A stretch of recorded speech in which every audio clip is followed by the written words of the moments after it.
I didn't say a word when they threw me to the ground. I didn't cry. I didn't scream.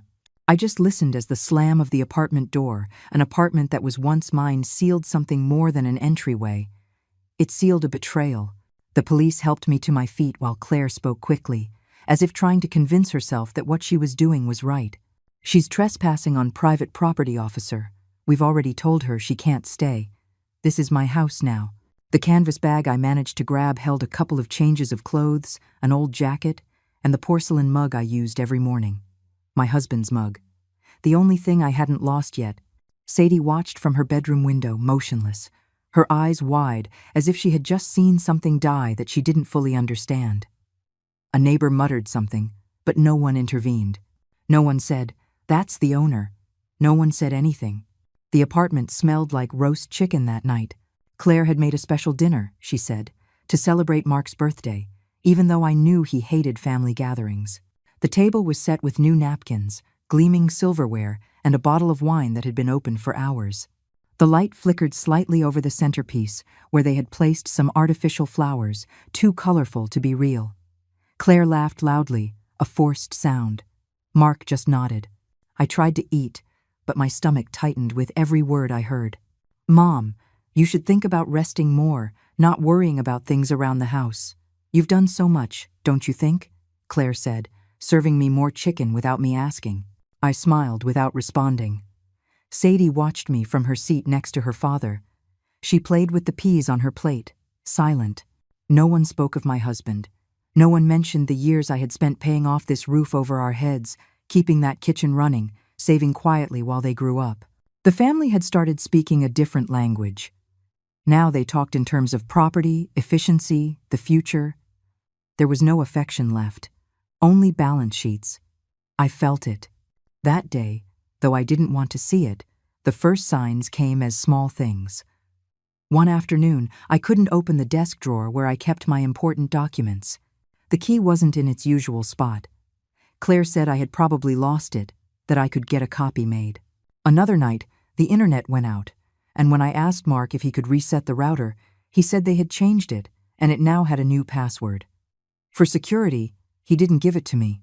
I laughed. I thought I was overreacting, seeing ghosts where there were none. But I started to look closer. The bank account showed a strange login from another device. A small transfer, but unauthorized. I thought it had been a mistake. Then 2 checkbooks disappeared from the drawer where I kept them, and a letter from the bank arrived, with my name on it, but addressed to Claire. I opened it with trembling hands. It was a confirmation of a change in ownership. At the express request of Mrs. Amelia, I hadn't requested anything. I tried to talk about it. That night, while Sadie was drawing in the living room, I sat down in the kitchen with Claire. I showed her the letter. She didn't look at it. She just said, "Oh, Mom, that was part of the paperwork you signed months ago. Don't you remember? You said you trusted me." I didn't sign anything that said this. "Yes, you did. And if you didn't, you should have. You're confused." Confused. The word hit me harder than any other. As if everything I had lived, raised, and sustained could be invalidated with a single phrase. Mark walked into the kitchen at that moment. He poured himself a glass of water and said without looking at me, "It would be best if you started considering other living arrangements, Amelia. We don't want this to get ugly." That night I locked myself in my room. I searched for documents, went through folders. Everything was altered. They had copied my signature, scanned papers, used my computer without permission. And then I understood. It wasn't confusion. It was a plan, a meticulous one, disguised as help. Arthur, my husband's old friend, called me a few days later. He always called on important dates. He told me he had tried to visit, but that Claire told him I was getting treatment and couldn't receive visitors. Treatment. I sat on the bed. I couldn't breathe properly. Arthur isn't a fool. He asked me if I was okay. I didn't know what to tell him. I just replied, "I'm seeing things more clearly now." The cameras appeared 2 weeks later, one in the living room, another in the hallway. Claire said it was to protect us. Mark installed them. They didn't ask for my permission. I just saw them out of the corner of my eye, as if they weren't real, as if my life no longer belonged to me. Sadie approached me one afternoon when I was alone in the kitchen. She just stared at me and said, "Grandma, are you going to leave?" "Why do you ask that?" "Because Mom said this isn't your house anymore. But I want you to stay." I didn't sleep that night. I started recording audio notes, taking pictures of the documents I still had, printing screenshots from my email, and saving copies to a USB drive that I hid inside an old vase. I made an appointment with the lawyer who had worked with my husband. I didn't have much hope. I just wanted to know if I was crazy or if they had really robbed me. I wasn't crazy. He told me the property transfer they did wasn't valid, that they could nullify it, that there was evidence of coercion, that none of it was legal, that my trust had been manipulated. I didn't cry. I just nodded. I left his office with a folder full of copies, a plan in my mind, and a new silence in my chest. It wasn't fear anymore. It was something else, something denser, more determined. Claire started acting like the owner. She removed my favorite chair from the dining room. She put her paintings on the walls. She asked me not to use the main bathroom because it was for guests. Mark ignored me completely, as if I no longer existed. I just observed, saved everything, documented, didn't argue, didn't ask, didn't question. I became invisible by choice. Sadie left a note under my door one night. "What they're doing to you is wrong. I believe you." I kept it inside my porcelain mug, the one that had belonged to my husband, the only thing they hadn't taken from me. Then, the day came. Claire arrived with the police. She said I was violating her privacy, that she had told me many times, that she had no more patience. They asked me to leave, to take my things. They looked at me as if I were a stranger, as if I had never been a mother, as if I had never washed their clothes, cared for their fevers, hidden their mistakes. I grabbed the bag, put in what I could. The mug, a blouse, a pair of socks, a photo from my wedding. They helped me out. Claire didn't touch me, she just said, "This isn't your house anymore." Mark smiled with his arms crossed. Sadie watched from upstairs, unable to do anything. And then, as I crossed the threshold, I felt something I didn't expect: relief. Because they thought they had won, but they forgot one detail. The cab driver asked me where I wanted to go. I didn't know how to answer. I gave the address of a cheap motel I remembered seeing near the hospital where Sadie was born. I didn't have a reservation. I didn't have an immediate plan. I just had a canvas bag, a phone with low battery, and a folder of copied documents hidden among my clothes. The receptionist looked at me with curiosity. She offered me a simple room, no breakfast included. The elevator went up slowly, creaking. The hallway smelled of dampness, and the walls had stains like old shadows. I locked myself in. I sat on the edge of the bed. I opened the bag. I took out the mug. I placed it on the nightstand. I didn't cry. I just closed my eyes. I needed to think. They thought I was defeated, but they had made an unforgivable mistake. They had set me free. The first message I sent was to Arthur. I wrote just 3 words. "They kicked me out. Call me." It took him less than 10 minutes to dial. His voice was deep, steady, as if he were holding back a storm. "Amelia, are you okay?" "I'm awake." Finally. We met the next day in a small diner, the kind that still uses cloth tablecloths and serves real coffee.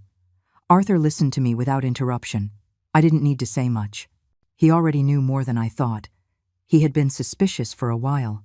He showed me screenshots of Claire's social media posts, photos of the remodeled apartment, comments from acquaintances talking about the new life they were starting.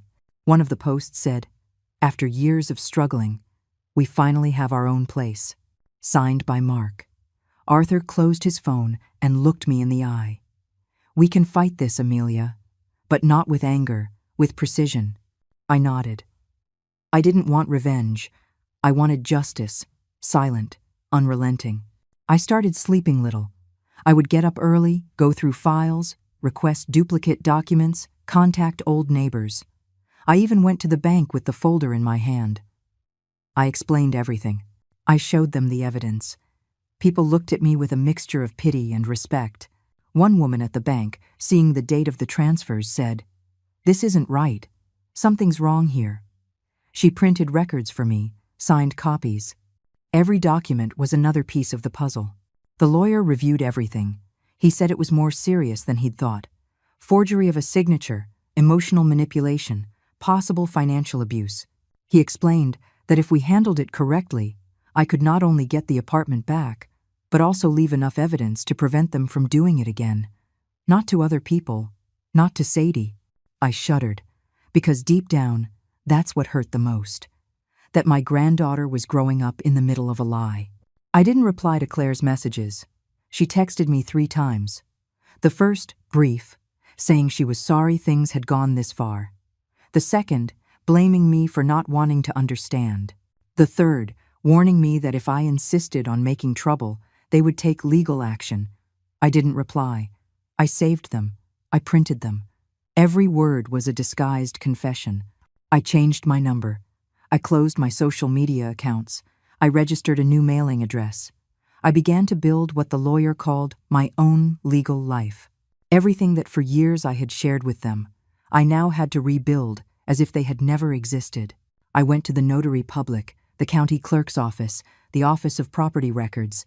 Every step hurt, but every recovered paper was a victory.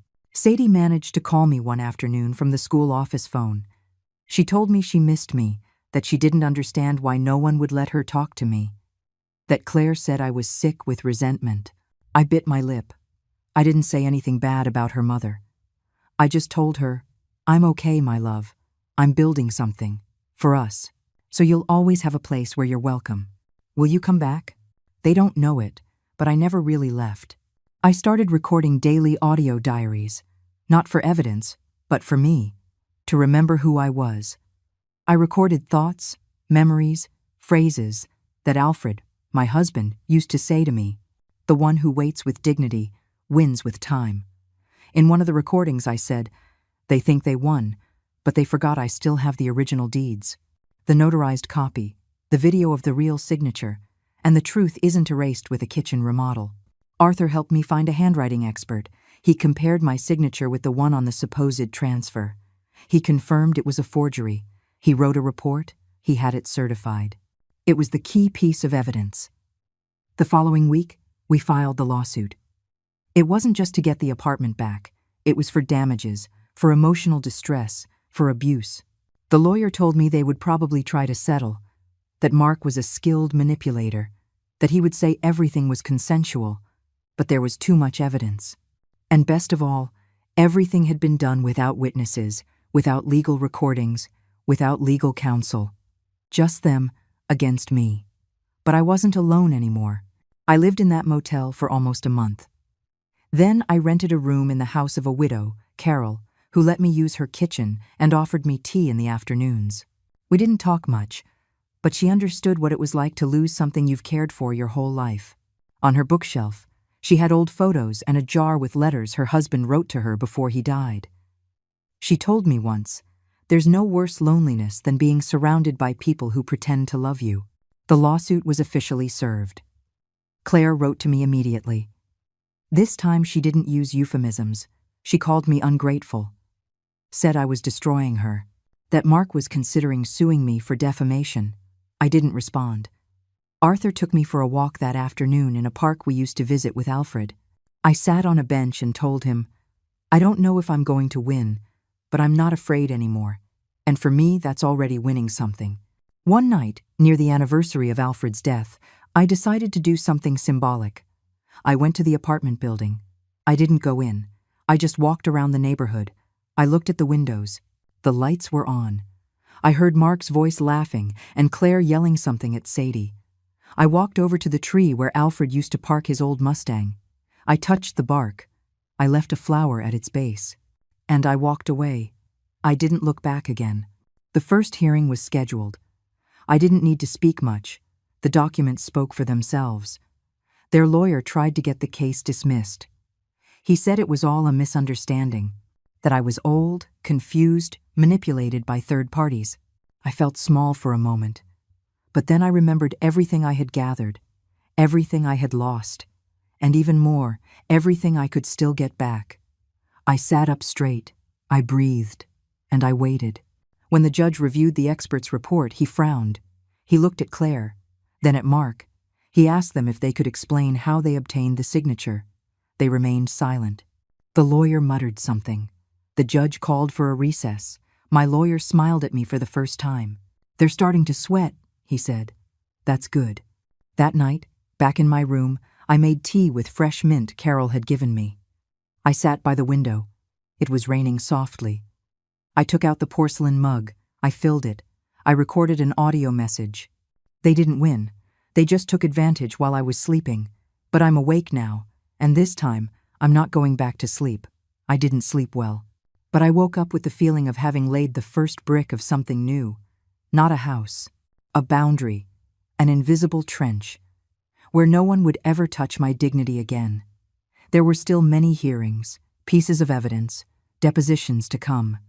But I had already taken the hardest step, letting go of the idea that blood guarantees loyalty. Now, all that was left was to move forward, quietly, precisely, without losing my soul. Because if Alfred taught me anything, it was this.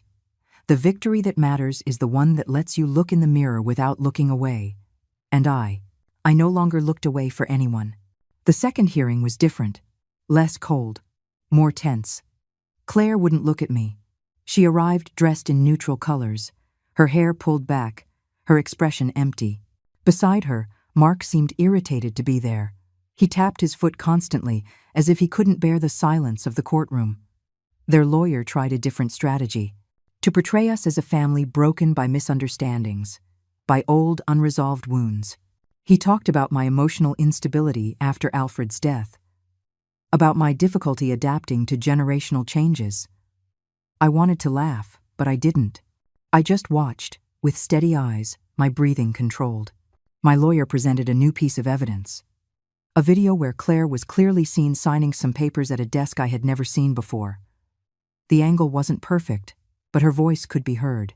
She was saying, "Mark, are you sure there's no turning back from this?" And he replied, "Trust me. It's legal. No one is going to say anything." The judge paused the video. He called for silence. Claire closed her eyes. Mark swallowed hard. Their lawyer asked to suspend the hearing. Denied. We moved on. Every minute in that room was an exposed wound, but also a step toward the truth. I left the courthouse with my legs trembling, not from fear, from the weight of so many years of silence. Arthur was waiting for me outside. He offered me his arm. We walked without speaking. He took me to a small bakery with wooden tables and the smell of freshly baked dough. He ordered me a latte and an almond pastry, like the ones Alfred used to bring me on cold days. When I tasted it, my lower lip trembled, but I didn't cry. I just said, "Sometimes winning hurts more than losing." "Why?" "It confirms that we could have avoided it." Arthur nodded. He didn't contradict me. He held my gaze. In silence, Sadie texted me that night. "I saw something weird on Mom's phone. Are you okay? Can I see you?" I replied with a time and place. Sunday, at 4, in the square by the old movie theater. She arrived on time, wearing a red scarf and carrying a notebook under her arm. She hugged me tightly. She didn't ask anything. She just looked at me with her eyes full of that strange mixture that children of victims have, shame and love. "Mom says you turned against us," she whispered. "But I remember you took care of me even when your hands hurt, when no one else noticed. I'm not against you, Sadie. I'm for the truth, even if it hurts." She showed me drawings of a house, of a woman with white hair sitting by a window, of a mug of tea, of a tree with a flower at its base. I bit my lip. They were our memories. She was preserving them, even while the rest tried to erase them. "Can I come see you again?" "Whenever you want. This will be your safe place. No one will take that from you." The following days were slow, full of silences. Carol, the woman I was living with, gave me an old radio she no longer used. I turned it on one night and listened to a classical music program. I fell asleep to the violins, dreaming of fields I never visited. In the morning, I returned to the routine of gathering evidence. The lawyer found a serious error in the deed they had submitted. A non-existent file number. A signature from a notary who had died years before the supposed signing. It was a bombshell. We added it to the file. Claire called me. For the first time in weeks, her voice was different, broken. She asked to meet. I hesitated, but I agreed, at a coffee shop near the central bus station. She arrived alone. No makeup. Dark circles under her eyes. She sat across from me. Didn't order anything. Just spoke. I don't know when we stopped being us. I didn't answer. Mark told me everything would be easier this way. That it was for our own good. That you were getting old. That you didn't care about the apartment. That you hardly used it. That it was a way to secure our future. And you believed him. I wanted to believe him. Because it was easier than accepting that we were robbing you. She fell silent. I took out a folded paper. It was a copy of the original property deed. With my signature, with the date, with Alfred's name. I placed it on the table. This is what you ignored. This is what you tried to erase. She looked at it. Didn't touch it. Her eyes filled with tears. I don't know how to fix this. You can't. But you can stop lying. She left without saying goodbye. I stayed a while longer. Looking out the window, the world went on. Cars, bicycles, a couple arguing on the corner. The universe was indifferent to the pain of a betrayed mother. But inside me, something solidified. It wasn't hatred. It was resolve. Days later, a letter arrived from their lawyer.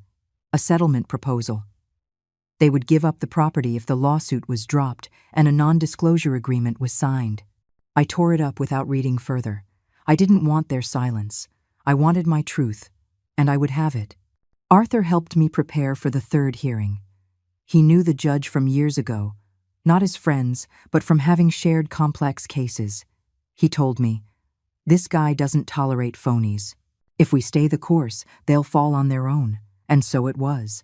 The hearing began with the expert's testimony about the forged document. Then we showed the bank movements, the suspicious transfers from my account to a shell company in the name of one of Mark's acquaintances. A link, a trap. Mark exploded. He shouted that it was all a conspiracy, that I was senile, that Arthur was manipulating me. The judge called for order. He warned him that if he continued, he would be removed. Claire lowered her head. She said nothing. Their lawyer asked for a break. It wasn't granted. Outside the courthouse, the press was waiting. Someone had leaked the case. I didn't speak, but I saw the headlines the next day. Daughter evicts mother from her own apartment. Possible family fraud. The shame was no longer mine. It was theirs. Carol made me soup that night. She left a lit candle and a hand-knitted blanket for me. I slept soundly for the first time in months. I dreamed of Alfred. He was telling me, "You're doing well, almost there." I woke up with a strange feeling, not of relief, of clarity. I got a call from the court. The judge had issued an injunction. The property was frozen. No one could sell it, rent it, modify it.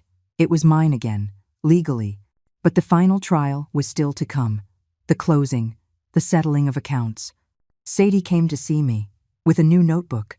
She was writing down phrases she remembered me saying. One said, "Silence can also be an answer." Another, "You don't beg for affection where you should be given love." She hugged me.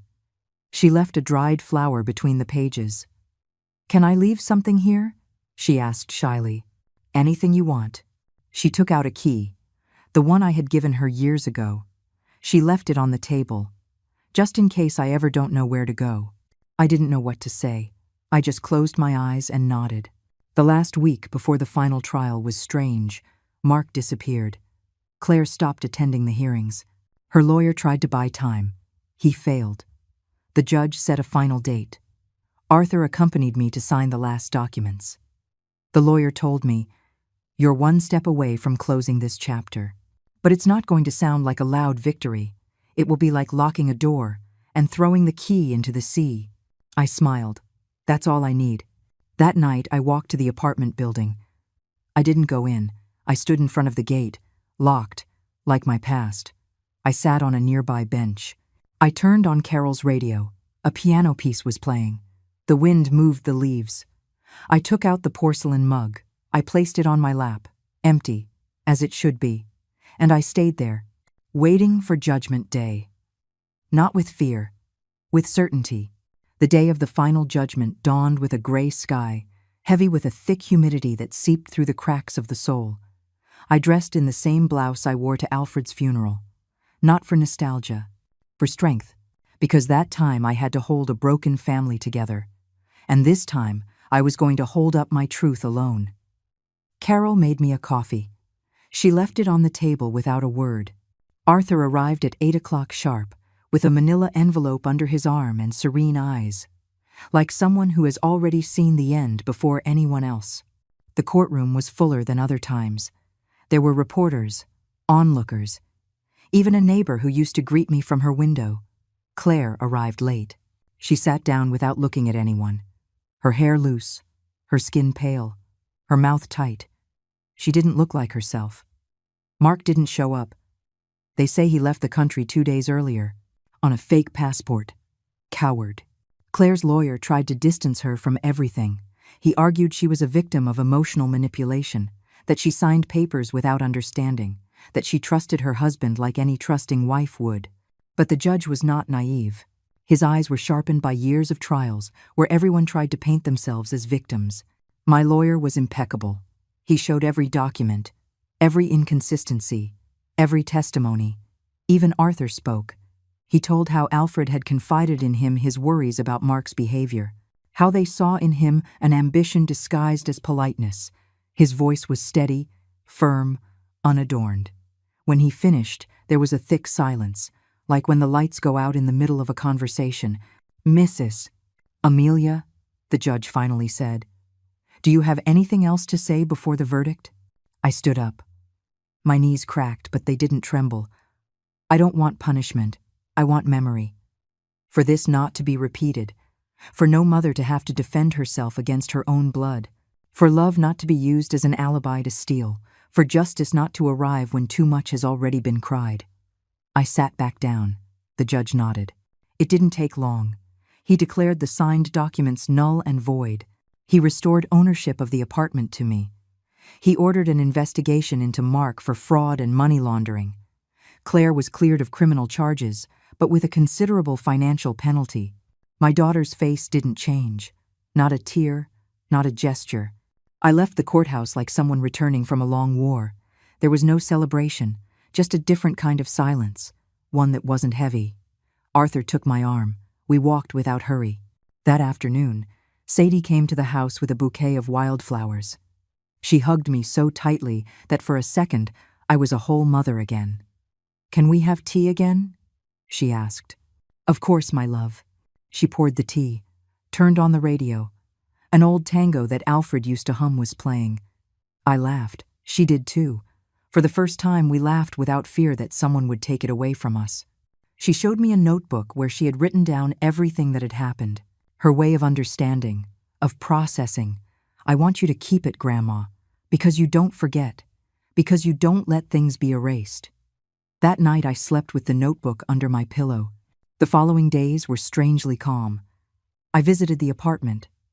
It was empty, vacant, as if no one had lived there. I found a box of my things tucked away on the balcony.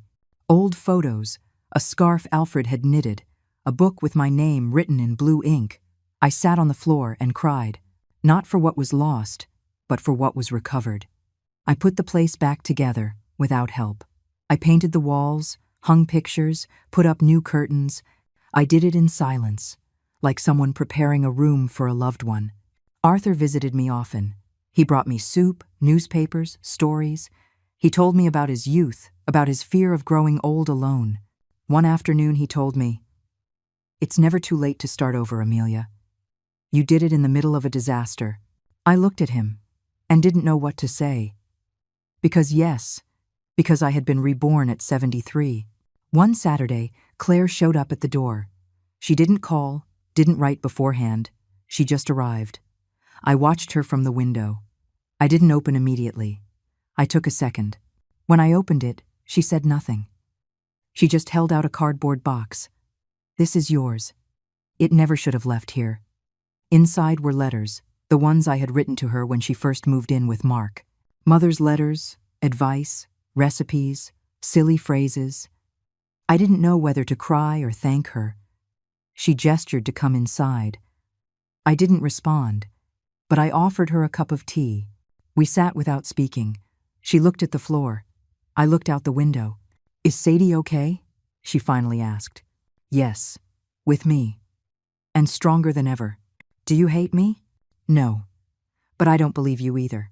She left shortly after, without saying goodbye, like a shadow. But that time it didn't hurt, because I no longer expected redemption. I just wanted to live. A month later, Arthur took me to the cemetery. We visited Alfred's grave. I brought his favorite flowers, white daisies. I spoke to him in a low voice. I told him everything. I told him it had taken a while, but in the end, I protected what was ours. Arthur stood to one side, respectfully. Then he said, "Do you think he would be proud?" "I don't know, but he would be at peace." We left arm in arm, like two old people who understand that love doesn't always shout. Sometimes, it just walks beside you. One day, I received a letter from Claire, handwritten, in her trembling script. "Mom, I don't expect forgiveness.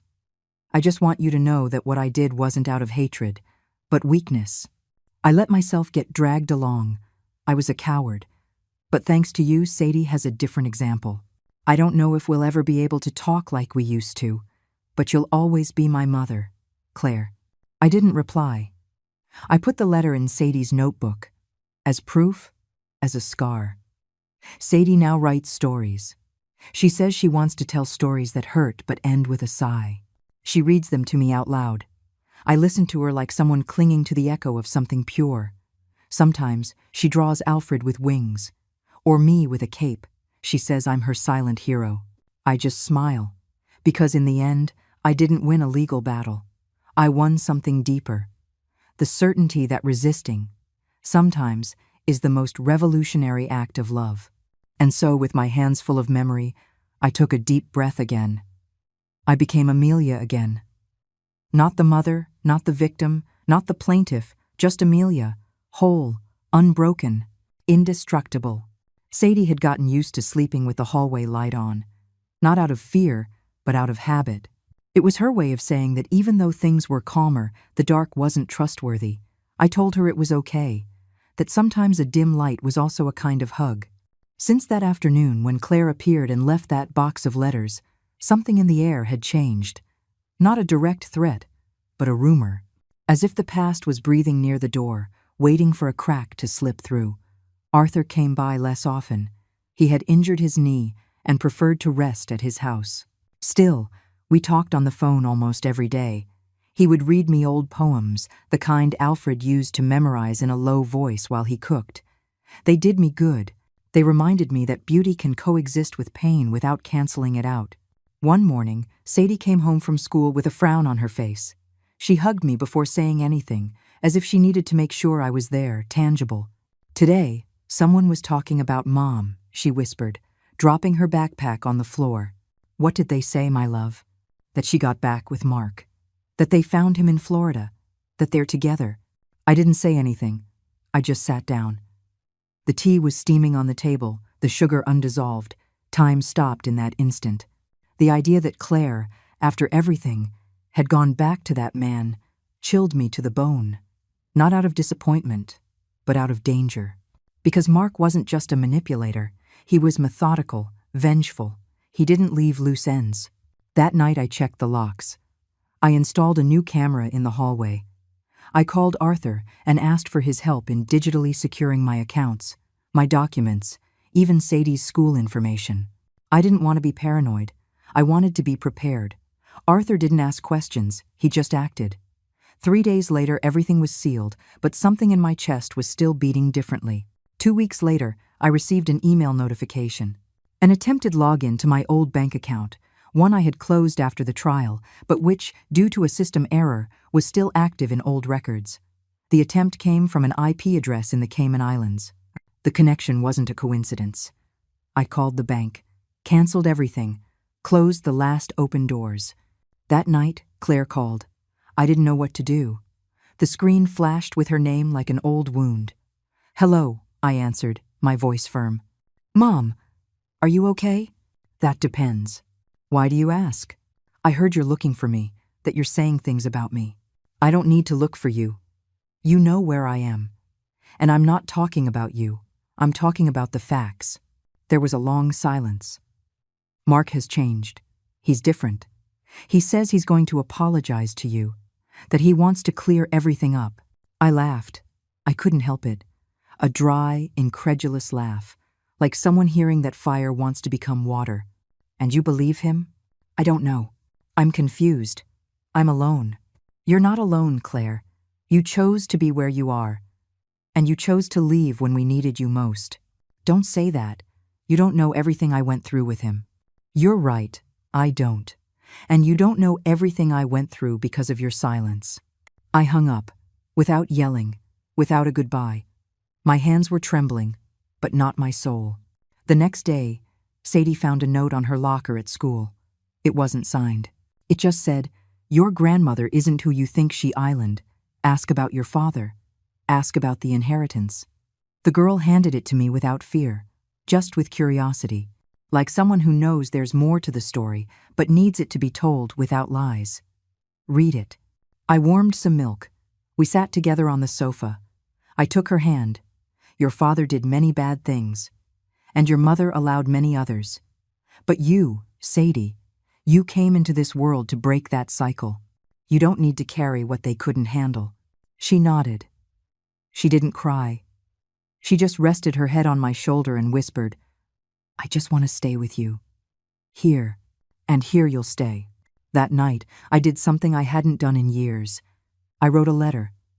Not to Claire, not to Mark, to myself. A letter that said, "Amelia, you resisted. You don't need to go back to the past to understand yourself. You just need to protect what still beats, and keep going." I put the letter in the dresser drawer, where Alfred's photos, the will, and the post-trial documents were. What mattered was safe. Days later, Arthur came with news. I got a call from a lawyer in Miami. He says Mark is trying to sell a property in your name, that he wants to use old documents. And how did the lawyer know? Because Alfred, before he died, left me a letter with instructions. He asked me that if anything strange ever happened, to activate a wealth protection clause. I didn't understand it at the time, but I took it to the consulate. He paused. "And yes, you're protected, Amelia." I was silent. Arthur opened the letter. I read it. It was Alfred's handwriting. Clear, precise. A love letter disguised as foresight. If you're reading this, it's because you were afraid you were right. But it's also because you're still standing. Protect what we built. Not for me, for you, for Sadie. Because strong roots aren't easily torn out, I cried. Not from pain, from honor. Alfred had protected me even after he was gone. Not with weapons, with wisdom, with real love. Arthur and I had the document sealed. We registered it in 3 countries. Mark couldn't touch a single tile without being pursued by the law. But the war wasn't over. One Friday, Claire returned, this time with red eyes, with trembling hands, with a tattered soul. He ran off. He left me alone in our place in Florida. He took everything. He threatened me. He said if I talked, he'd make me disappear. I looked at her, not with pity, with controlled compassion. And what do you want now? A safe place. Not money, not forgiveness, just a place to sleep without being afraid. Sadie lives here. This space is sacred. If you come in with the truth, not with half-truths. She nodded. That night she slept on the sofa. She covered herself with the blanket my mother had knitted. She lay still, like a child hoping not to be noticed. Sadie watched her from a distance. She didn't get close. She didn't judge her. She just said, "Grandma, is she going to change?" I didn't know how to answer. Arthur came the next day. We talked in the kitchen. He asked if it was a good idea to have her in the house. I told him it wasn't an easy decision, but there was something worse than betrayal, indifference, and I didn't want to be like she had been with me. The days passed. Claire helped with the cleaning, made breakfast, took Sadie to school. She didn't talk much, but she was there, present. One night while we were washing dishes, she said to me, "I have no right to ask for anything, but if you can ever look at me without resentment, I've already won." I didn't answer. I just handed her the dish towel. We dried together, in silence. But a shadow appeared again. A notification, a threatening email, an unknown number. Mark had found our address. And this time he wasn't coming alone. The email had no subject line, just a short sentence in the body. No signature. Ghosts always come back for what they think is theirs. It was early morning. The air smelled damp, like an omen. I closed the laptop calmly, as if I didn't want to wake up the fear. Luna was asleep on the sofa, Sadie in her room, hugging her teddy bear. Arthur was half an hour away. I had texted him without explaining too much. Just, "I need you to come now." And he understood. He always understood. I poured myself some tea. The sound of the boiling water was a domestic comfort, as if routine still existed within the chaos. It wasn't fear I felt. It was a new state, purer, a mother's watchfulness, like a wolf that smells danger before it arrives. At 5 o'clock sharp, Arthur knocked on the door. Not with urgency, with respect. He came in with a small bag. He didn't ask anything. He sat down, took out a folder, and looked at me. "This is what I have. Information on his movements, his accounts, immigration records. He's not alone. There's someone else protecting him, a corrupt lawyer in Miami." I slid the folder over without opening it. I didn't want details yet. I wanted a strategy. Is he here? Yes. He arrived in Jacksonville 3 days ago. Switched cars.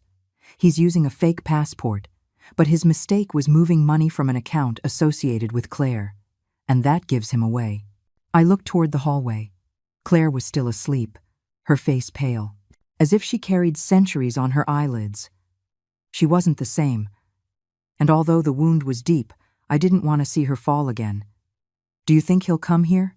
"I don't know, but I do know he wants you weak, scared. If he achieves that, he wins." Sadie woke up early. She came into the kitchen and hugged Arthur as if he were her grandfather. He offered her toast with butter, and she smiled with that sweetness that only children who have seen darkness can have. She looked at me and said, "I dreamed that Mom was crying, but someone was covering her mouth." My soul froze. I didn't say anything. I just stroked her hair and promised her that nothing bad was going to happen. Not again. That afternoon, while Claire was folding laundry, I noticed her wrists were bruised. I didn't ask. She didn't offer an explanation either. But in the way she arranged the clothes, in the precision with which she smoothed every edge, was all the guilt she carried. "Mark is close," I told her without beating around the bush. She froze, the sheets in her hands, her breath caught. "How do you know?" "Because men like him don't know how to lose. Because he thinks you still have something that belongs to him. I have nothing, only fear. That's exactly what he wants. The fear." That night Claire stayed up late. She asked to sleep in my room, on a mattress on the floor. I said yes, not out of compassion, but because understanding a daughter's panic is also part of being a mother. At 3 a.m, the landline rang, just once, like a warning, like a slap without a hand. I didn't answer. In the morning, we found the back garden gate open. No signs of entry, but muddy footprints. Arthur checked everything, installed new cameras, placed sensors on the windows. Still, we knew the real battle wasn't physical. It was psychological. The next day was silent, as if everyone knew something was coming. Claire didn't speak. Sadie drew in her room, and I wrote my will. Not for drama, for foresight. If something happened to me, everything would be clear. That afternoon I decided to go to the cemetery, to see Alfred, to breathe near his name carved in stone. I brought him carnations. He always said they were humble flowers, like him. Arthur accompanied me. We walked among the tombstones without hurry. I sat next to his and whispered, "I don't know how to prepare for what's coming, but I'm not going to break." The wind blew hard. The dry leaves danced around us. Arthur took my hand. He told me that sometimes courage isn't about shouting, it's about staying, holding on, waiting for the right moment to strike a decisive blow. We returned as evening fell. We found the front door open. Not forced, no violence. "Don't touch anything," Arthur said. He went in first. Checked room by room. Everything was the same, just one detail. On the table, a black rose. Artificial, with a note tied with red thread. The family you hide bleeds too. Soon everyone will talk. Claire collapsed. She fell to the floor. Arthur held her. I clenched my fists. It wasn't a game anymore. It was a direct threat, a provocation with an invisible signature. We called the police. They filed a report. They suggested protection measures. But we knew that the police, sometimes, arrive late. And Mark never played fair. That night I spoke with Claire alone. Tell me the truth.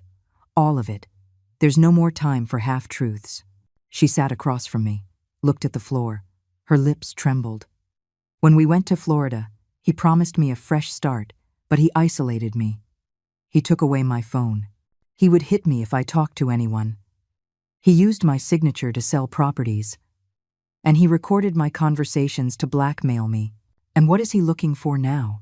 He knows you have documents that could destroy him. He thinks they're still in the house. He didn't tell me, but I know. I showed her the safe that Arthur had installed months ago. Everything was there.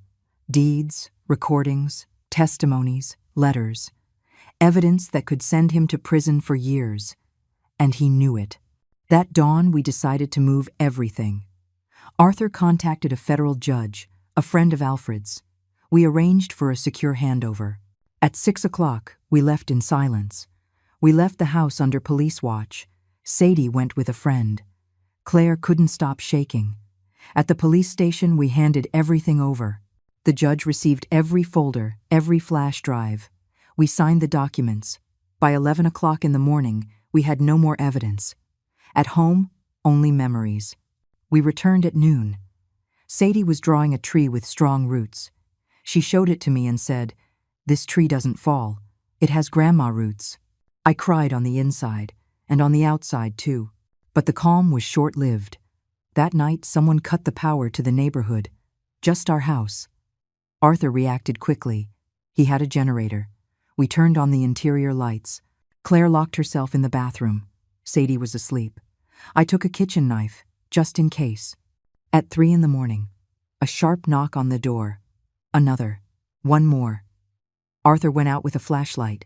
There was no one there, just an envelope on the ground. Inside, an old photo. Claire and Mark. In Florida. Hugging. On the back, a sentence. "If you talk, they die." Claire broke. She fell to her knees. She begged. She screamed. She told me she didn't know it would come to this. I told her the only thing a mother can say when her daughter is in ruins. "I'm going to protect you, even if you don't deserve it, because that's my way of loving." But I also told her, after this, everything changes. Don't hide anymore. Don't expect to be a victim. Fight. She nodded. At dawn, Arthur gathered us. Mark is cornered. The evidence is already in safe hands, but he will attack one last time. Don't doubt it, and we must be ready. I answered him. I will be. For me, for Sadie, for Alfred, and for Claire. Even though it was still hard for me to say it out loud, it was early morning when I woke to a low hum, as if something invisible had brushed my ear. I sat up in bed, my heart beating slowly but steadily. I didn't know if it had been a dream or a premonition, but I felt something was brewing. For days, Mark's silence had felt more dangerous than any shout. His absence had become strategic. When a manipulator goes quiet, it's not because he's given up. It's because he's plotting. I got up slowly so as not to wake Claire or Sadie. Arthur was sleeping on the living room sofa, a blanket over his legs and a closed book on his chest. I went to the kitchen to make some chamomile tea. As the water boiled, I thought about how we had reached this point. This house, once a haven of laughter and childhood scents, now felt like a makeshift trench. I held the mug in my hands and sat at the table. I had to decide. The time for waiting was over. I could no longer act defensively. I had to make my move. When Sadie woke up and found me in the kitchen, she sat across from me in silence. Her maturity continued to surprise me. She just said, "Do you know what you're going to do now, Grandma?" I nodded. I took her hand and squeezed it gently. It was incredible how this child had become my emotional anchor. I don't know how, but she always knew when to speak, when to listen, and when to just be there. That same morning, I asked Arthur to accompany me to the bank. I had to check the activity on the joint account that had remained in Claire's and my name after Alfred's passing. Reviewing the statements, I discovered what I had feared. There were recent transactions I hadn't authorized. Small transfers, card purchases, cash withdrawals. I didn't say anything. I asked the bank for physical copies of everything. I also requested a new access code and had the account blocked for digital operations until further notice. Arthur watched me without a word, but his eyes shone with a mix of pride and pain. He knew I had crossed an internal line. I wasn't defending myself anymore. Now I was counterattacking.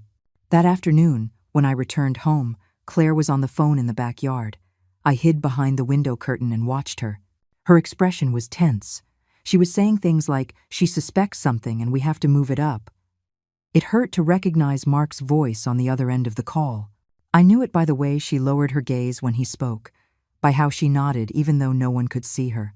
I didn't confront Claire. Not yet. Instead, I went up to my room and opened the old trunk where Alfred kept important documents. There I found a folder with deeds, property titles, stock certificates. I sat on the floor, surrounded by papers yellowed with time, and began to sort out what was useful. That night, I locked myself in the study with Arthur. I showed him everything. We decided to consult a trusted lawyer. It couldn't be someone high profile. It had to be someone who knew how to work in silence. We thought of David, an old friend of Alfred's who now lived in a nearby city. Arthur offered to contact him. For the next few days, I feigned routine. I cooked, did some knitting in the garden. I helped Sadie with her homework. I chatted with Claire about trivial things. I even smiled at Mark when we ran into him at the supermarket, as if I knew nothing. But every night, while everyone slept, I reviewed documents, saved copies, made whispered calls from the bathroom, jotted down dates, names, transactions. Then it happened. One morning, Sadie came home from school crying. She had seen a video on social media that left her confused. It was a recording edited by Mark, where Claire appeared crying, saying her mother was emotionally abusing her, that she felt like a prisoner in her own home, that she feared for her daughter's safety. They used old images, clipped audio, dramatic background music. They had uploaded it to a channel with thousands of followers. The comments were cruel. No one doubted what they saw. No one really knew me. Claire didn't know I had already seen it. When she came home, she greeted me with a kiss on the cheek as if nothing had happened. Sadie locked herself in her room. Arthur took my arm and whispered, "It's now, Amelia. There's no turning back." That night, I called David. I sent him all the documents by certified mail. I explained my plan. I was going to sell the apartment that was in my name, the one they thought was still theirs. I was going to transfer my share of the stocks to a protected account. I was going to change my will, but all without notice. For a week, I acted as if I were depressed. I walked slowly, spoke little, complained of imaginary aches. Claire offered me tea, stroked my hair, looked at me with a feigned sadness. Meanwhile, Mark continued his campaign on social media. The video went viral. Some local news outlets began to write sensationalist articles. When the day came to sign the sale, I left the house saying I was going to the doctor. Arthur was waiting for me on the corner, a folder in his hand. We signed everything in less than an hour. The money was transferred to an account that only David and I could access. I left a copy of the new will dated before any document they could fabricate. Legal, sealed, signed. I returned home in silence. I sat on the sofa, knitted a little. Claire asked if I felt better. I told her I didn't know. That same night, as we were having dinner, she mentioned she wanted to talk to me about something important. Mark was coming over for the weekend. He wanted us all to talk as a family. I nodded without looking at her. 2 days later, there was a loud knock on the door. It was Mark, accompanied by a man with a folder. He said he was a notary, that he had come to officiate a document stating that I was leaving the apartment in Claire's name as a lifetime gift. "Where is the original?" I asked calmly. Mark laughed. "We don't need the original. We've digitized it. We just need your signature." I stood up slowly, took a folder from my bag, placed it on the table and said, "That won't be possible. This property has already been sold, and this is the deed, with a signature, date, and legal validity. Any attempt at appropriation now constitutes fraud." Mark turned pale. Claire didn't understand. She put her hand to her chest. She looked at her husband. He ignored her. He tried to snatch the folder from me. Arthur appeared from the hallway, recording with his cell phone. "This is all being documented. It has already been sent to our lawyer and the local DA's office," he said in a firm voice. Mark shouted. Claire burst into tears. Sadie ran down the stairs and hugged me. I said nothing more. I stood up, took my bag, caressed Sadie's face, and walked out the front door. I didn't need to stay in that house. It no longer belonged to me. The important thing was that they no longer belonged to me either. I slept that night at Arthur's house, in peace, in silence. The phone vibrated nonstop. I didn't answer it. I sat by the large window, watching the sun set behind the buildings, painting the sky a wounded orange. Sadie had told me that Claire was beside herself, screaming all over the house that she had found the lawyer's documents and had seen the transfers. But I didn't move. I felt no fear, no guilt, not even sadness. Just a cold, dense certainty. They couldn't touch me anymore. Arthur watched me from the other end of the table, in silence. He had brought me a scone and some cookies that tasted like childhood. His presence anchored me. He didn't say much, but his company alone was a shield. He knew more of my history with Alfred than anyone. And now he was the only one who didn't look at me with demands or reproach, just with that sad tenderness of someone who had also lost a lot, and yet still chose to stay. "Are you sure about what you did?" he finally asked, without raising his voice. I nodded without looking. The decision had been made weeks ago, since the day I heard Claire say I was a burden. Since I saw Mark practicing his fake good son-in-law face in front of the notary while slipping my papers into his briefcase as if they were his, there were no traces of naivety left in me. The woman who had signed that power of attorney with blind trust no longer existed. In her place remained an old mother, but not a defeated one. A woman who had loved too much, given too much, but who had now reclaimed the most sacred thing, her dignity. My plan had not been improvised. On the contrary, I prepared it for weeks, in silence, with surgical patience. I recovered the deeds to the apartment that was still in my name. I legally transferred the other one, the one I had put in Claire's name, to a conditional donation, with clauses for reversion. Something my lawyer, a meticulous and discreet man, had drafted with surgical precision. No one could take anything from me without going through me first. While Claire and Mark thought they had me in checkmate, I had already withdrawn my money from the joint account, closed the linked cards, and created a new financial identity. Sadie helped me with the digital side. It was she who taught me how to save the recordings, encrypt the documents, protect my files. She became my accomplice, without fully knowing what she was doing. But she did it out of love, out of that blind loyalty that only grandchildren have for the grandparents who watch them grow. The final piece of the plan was silence.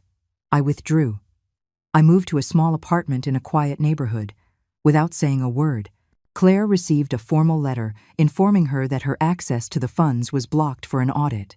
Mark, for his part, received a legal notice for the misuse of my documents. Neither of them reacted with maturity. The same day I moved, they knocked on my door, screamed, cried, accused me of being a traitor, a manipulator. Claire said I had abandoned her. Mark tried to scare me with veiled threats about legal consequences, but there were no cracks in what I did. Every move was documented, every decision reviewed. My lawyer was ready, and so was I. Sadie came the next day. Her eyes were red. She sat next to me and took my hand. "Grandma, Mom is out of control. She says you're going to ruin her life, that she has nowhere to live, that this is all revenge." "And what do you think?" I asked her in a low voice. "I think she never understood how much you gave her, and that you didn't have to keep paying for her decisions anymore." We cried in silence. They weren't tears of sadness, but of cleansing, of decompression after so much accumulated pressure. I asked her to take care of herself, not to get dragged down, and that whenever she wanted to come back, my door would be open, but this time, as a visitor. The days passed. Arthur visited me every afternoon. We played cards, drank tea. Sometimes we walked in the park. Life was beginning to feel like my own. Not perfect or new, but mine. I no longer had to justify myself. No longer had to watch my words. The apartment smelled of jasmine, like when I lived with Alfred. I had started planting lavender on the balcony again, even though it was hard for me to bend down. One morning, while organizing a box of old papers, I found a picture of Claire as a little girl. She was smiling with all her teeth, covered in paint, in the garden of the house. My hands trembled. That child I had raised with so much love. At what point did she become someone capable of throwing me out on the street? What did I do wrong? But it wasn't time for blame. It was time for acceptance. Sometimes, loving doesn't save. Sometimes, giving everything isn't enough. And that doesn't make what we gave any less valuable. That evening, I received a text. It was from Mark. "This isn't going to end like this. We're going to sue you for fraud and for manipulating Sadie. Be careful." I didn't reply. I saved a screenshot, sent it to the lawyer, and then turned off my phone. I made myself some tea. I sat on the sofa. I watched the night fall without hurry, without asking permission. The silence was deep, but not empty. It was a silence that healed, that closed a wound that had been open for years. Arthur arrived a little later, with a bag of croissants. "You seem calmer," he said, placing it on the table. "I am. And now I wait. They still don't understand that they can't touch me anymore." Sadie stopped by the next day. She had a notebook in her hand. She left it on the table, gave me a kiss, and left without saying much. When I opened it, I found dozens of drawings and phrases. Phrases she had written while everything was happening. Notes on how she saw me, on what she heard at home, on how she had understood, in the midst of the chaos, who I really was. My grandma is strong, but she doesn't shout. She knows things that others don't see. My mom thinks she wins when she hurts someone, but really, she just empties herself out. I cried. Inside, in silence. I closed the notebook carefully and understood that, whatever happened with Claire or Mark, I had already recovered the most important thing. My reflection. I no longer saw myself as a victim. I saw myself as a whole woman, wounded but dignified. Someone who got up off the floor without making a sound. And they, the ones who threw me out, still didn't know that the real blow was yet to come. The sun filtered through the window of the small apartment where I now lived, but that light didn't bring the warmth it should have. It was a cold, relentless light that seemed to point out every imperfection on the walls, every crack in the floor, as if the world wanted to remind me that nothing was as it was before. Still, I felt an unexpected strength upon waking that morning. Something had shifted inside me during the night, a determination that hadn't left me for weeks. The certainty that this time would be different. Sadie arrived early, with her big eyes and that tenderness that always flowed from her effortlessly. She held a thick notebook and a couple of sealed letters. "Grandma," she said, getting straight to the point, "I know this is hard, but it's time for you to do this." I took the letters, opened them slowly. They were legal documents that Arthur and my lawyer had prepared in secret. Signed complaints, collected evidence, recorded testimonies. Everything ready to counter the dirty war that Claire and Mark were trying to wage against me. They had made mistakes one after another, thinking they could break me. But they underestimated the will of a mother who had fought for years and who now had nothing left to lose. Claire hadn't shown up at the last hearing to discuss the ownership of the house or the management of the accounts. She didn't answer my calls or Sadie's messages, who insisted on keeping communication open, even though she knew it was in vain. Instead, Mark continued with his veiled threats, trying to influence family and mutual friends, to isolate me so that it would seem like I was the aggressor in this twisted story. But Arthur was with me, strong and firm as always. "You're not alone," he reminded me, as he helped me organize the papers on the desk. "They think you can be intimidated, but they don't know your story."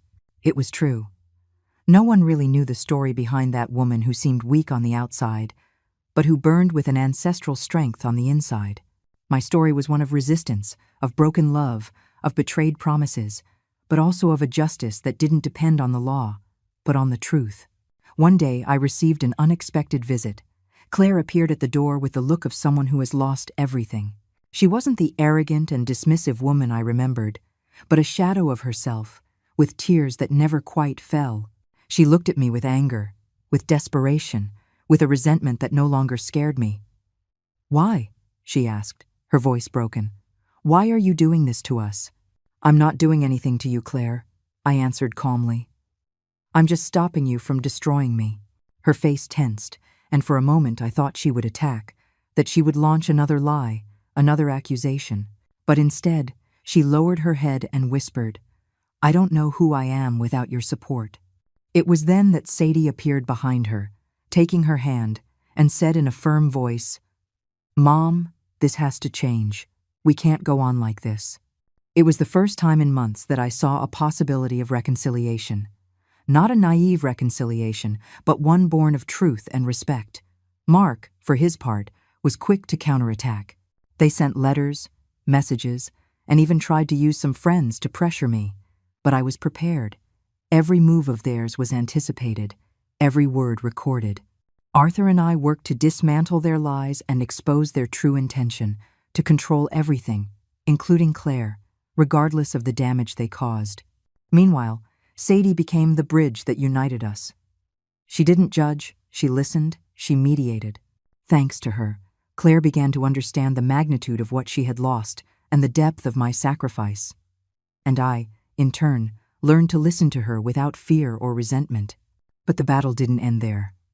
The darkest night came when Mark tried something desperate. A fraudulent attempt to take over a part of the family assets without going through legal channels. He thought that would destabilize us. It was a fatal mistake. Arthur, with his cunning and experience, discovered the plan before it could be executed. "They're not going to succeed," he told me in a confident voice. "This time, we're going to win." And we won. Justice began to move in our favor. The complaints, the evidence, the truth came to light. Claire, although hurt, began to open her eyes. Mark, cornered, lost his facade of a successful and honest man, revealing himself for what he really was, a manipulator who took advantage of the vulnerability of those who should have been his family. The following months were about rebuilding. Not everything went back to the way it was, nor do I think it should have, but something changed. We learned to see each other with new eyes, to accept the wounds, and to heal the cracks with patience and true love. Sadie stayed by my side, a beacon in the storm, reminding me that family isn't always perfect, but it can be chosen every day. One afternoon, while walking with Arthur in the park, he said to me, "You know, Amelia, what you did wasn't just defending your assets. It was defending your dignity. That's what no one can take from you." And in that sentence, I felt the peace I was looking for. Not the peace of forgetting, but the peace of having fought with all my strength for what was right. For me, for Alfred, for Claire, for Sadie. Because in the end, the real victory is not defeating the enemy, but finding yourself in the midst of the chaos,